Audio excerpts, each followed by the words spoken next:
Imagine leaving everything you know behind, your home, your career, your very way of life, all for love. Now imagine that love leads you not just to a new country, but to a royal palace. This is the incredible true story of Anita Nystrom, the Swedish nurse who became Princess of Johor. We begin our journey in the picturesque town of Västervik, Sweden, nestled along the Baltic coast. It's 1973, and a young Anita Nystrom is just finishing her nursing degree. I always knew I wanted to help people. Nursing felt like my calling, but there was another passion burning inside me, a desire to see the world. Little did Anita know that her dreams of adventure would lead her to a destiny far beyond her wildest imagination. Let's fast forward to 1975. Picture the bustling streets of Kuala Lumpur, Malaysia. The air is thick with the scent of spices and the hum of motorbikes. I was backpacking through Southeast Asia. Everything was so new, so exciting. I felt alive in a way I never had before. It was on these very streets that fate had a surprise in store for our Swedish traveler. Anita always had this sparkle in her eye. You know, she was curious about everything and everyone. I think that's what made her so special. But even Anita's adventurous spirit couldn't have prepared her for what happened next. It was a warm evening in August. Anita had stopped at a local cafe for a refreshing drink. And that's when she saw him, Tunku Mahmud Iskandar, a Malaysian prince. Our eyes met across the room. And, I know it sounds cliché, but time really did seem to stand still. In that moment, two worlds collided. East met West, royalty met commoner, and a love story for the ages began to unfold. But this was just the beginning. How did a chance encounter in a Kuala Lumpur cafe lead to a royal wedding? What challenges awaited Anita as she traded her nurse's uniform for a tiara? And how does a Swedish woman adapt to life as a Malaysian princess? Join us as we unravel this remarkable tale of love, culture clash, and the power of the human spirit to adapt and thrive in the most unexpected circumstances. This is From Scrubs to Sapphires, the Anita Nystrom story. Our story continues in 1975, as Anita and Tunku Mahmud's whirlwind romance takes flight. But first, let's take a closer look at the woman at the heart of this fairy tale. Before she was a princess, Anita Nystrom was a dedicated nurse with a passion for helping others. Born in 1949 in Västervik, Sweden, Anita grew up in a middle-class family that valued hard work and compassion. Even as a little girl, Anita was always taking care of others. She'd bandage our dolls and pretend to give them medicine. We used to joke that she was born with a stethoscope in her hand. But alongside her nurturing nature, Anita harbored a deep curiosity about the world beyond Sweden's borders. I'd spend hours poring over maps and travel magazines. I dreamed of exotic places, different cultures. There was so much out there to see and experience. This wanderlust led Anita to embark on her fateful backpacking trip through Southeast Asia in 1975. Little did she know that this adventure would change the course of her life forever. Let's return to that pivotal moment in Kuala Lumpur, where Anita's eyes first met those of Tunku Mahmud Iskandar. He was so charming, so different from anyone I'd ever met. We started talking, and suddenly hours had passed. I was captivated by her intelligence and her genuine interest in Malaysian culture. She wasn't just another tourist, she truly wanted to understand our way of life. What started as a chance encounter quickly blossomed into a passionate romance. Over the next few weeks, Anita and Tunku Mahmud were inseparable, exploring Kuala Lumpur together and sharing their hopes and dreams. It was a meeting of two worlds. Anita represented the progressive, egalitarian values of Sweden, while Tunku Mahmud came from a long line of Malay royalty. Their attraction to each other was also a fascination with the unknown. But as their feelings deepened, reality began to set in. Anita's visa was about to expire, and she was faced with a life-changing decision. I knew I had to choose: return to my life in Sweden, or take a leap of faith and stay with Mahmud. It was terrifying and exhilarating all at once. The clock was ticking. Anita had to decide between the familiar comforts of home and the promise of a new life with the man she loved. But this decision came with enormous implications. For Anita to marry Tunku Mahmud, she wouldn't just be becoming a wife, she'd be becoming a princess. converting to Islam, and entering a world of protocol and tradition entirely foreign to her. As the deadline approached, Anita made her choice. She would stay in Malaysia, convert to Islam, and marry Tunku Mahmud. But this was just the beginning of her transformation. In December 1975, just 4 months after their first meeting, Anita Nystrom became Anita Abdullah, Princess of Johor. The Swedish nurse had taken her first steps into a royal fairy tale, but as we'll see, real life is far more complex than any storybook romance. Coming up, we'll explore the whirlwind preparations for a royal wedding, the culture shock of palace life, and the challenges Anita faced as she straddled two vastly different worlds. Stay with us as we continue this extraordinary journey from scrubs to sapphires. As news of the engagement spread, both Sweden and Malaysia were abuzz with excitement. But for Anita and Tunku Mahmud, the real work was just beginning. I had so much to learn in such a short time. Malay language, Islamic practices, royal protocol. It was overwhelming. But love gives you strength you never knew you had. One of the most significant steps for Anita was her conversion to Islam. This wasn't just a formality, but a profound personal and spiritual journey. Converting to Islam involves not just a change of faith, but often a change in lifestyle. For Anita, this meant adapting to new dietary restrictions, prayer practices, and modes of dress. The decision to convert was mine alone. Mahmud never pressured me. I saw it as embracing a new part of myself, not losing my old identity.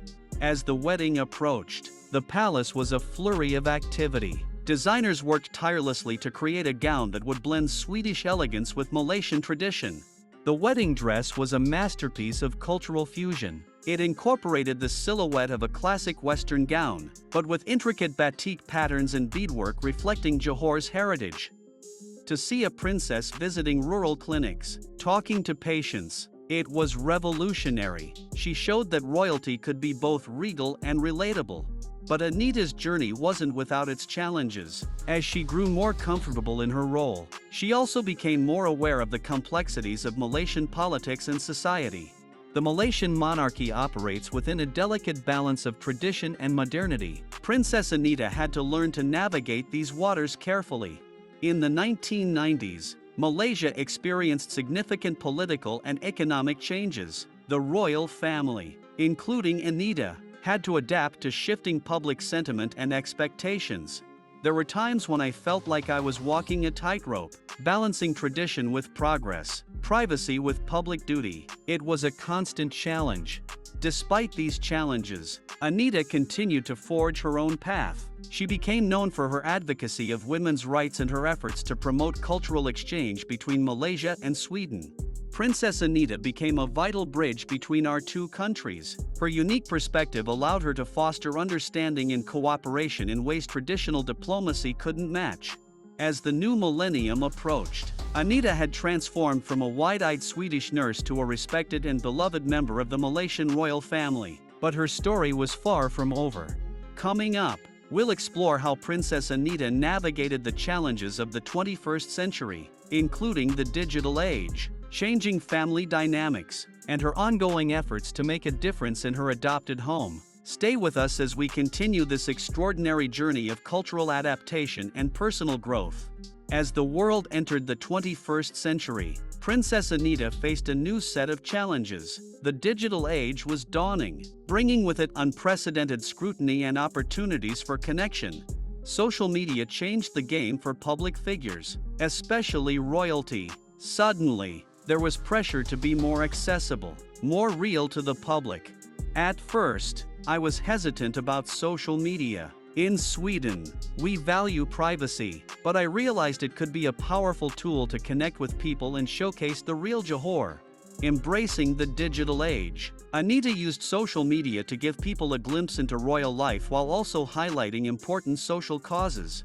Princess Anita's Instagram became a mix of official duties, family moments, and advocacy work. It humanized the royal family in a way that resonated with younger Malaysians.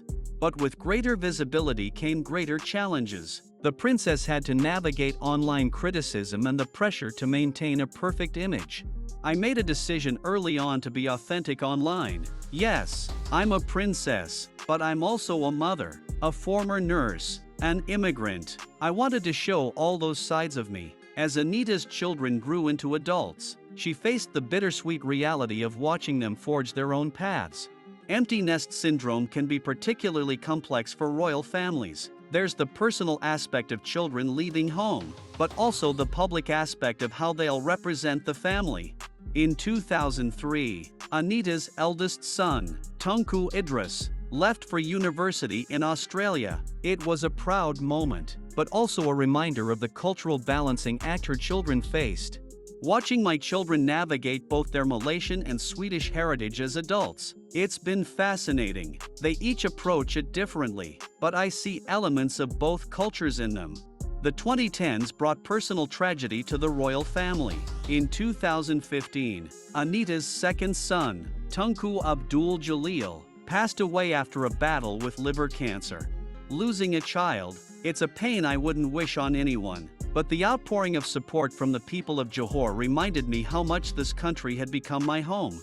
In the face of grief, Anita channeled her energy into charitable work, establishing a foundation in her son's name to support liver health initiatives. The princess turned her personal tragedy into a force for good. Her foundation has significantly improved liver health awareness and treatment options in Johor. Anita's nursing background once again proved invaluable, allowing her to approach healthcare initiatives with both compassion and practical knowledge. As she entered her 70s, Princess Anita showed no signs of slowing down. She continued to be a vital force in Johor's cultural and charitable landscape. Princess Anita has become a symbol of Johor's multicultural identity. She embodies the idea that embracing diversity makes us stronger. In recent years, Anita has focused on promoting cultural exchange between Malaysia and Sweden, organizing art exhibitions, student exchanges, and culinary festivals. After all these years, I still feel like a bridge between two worlds. It's a role I cherish.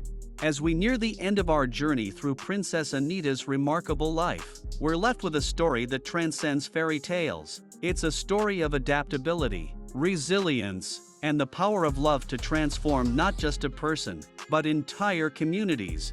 Princess Anita's legacy is multifaceted.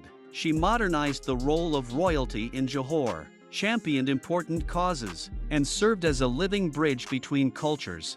Today, at 75, Anita continues to be an active force in Malaysian society, focusing on education and cultural exchange.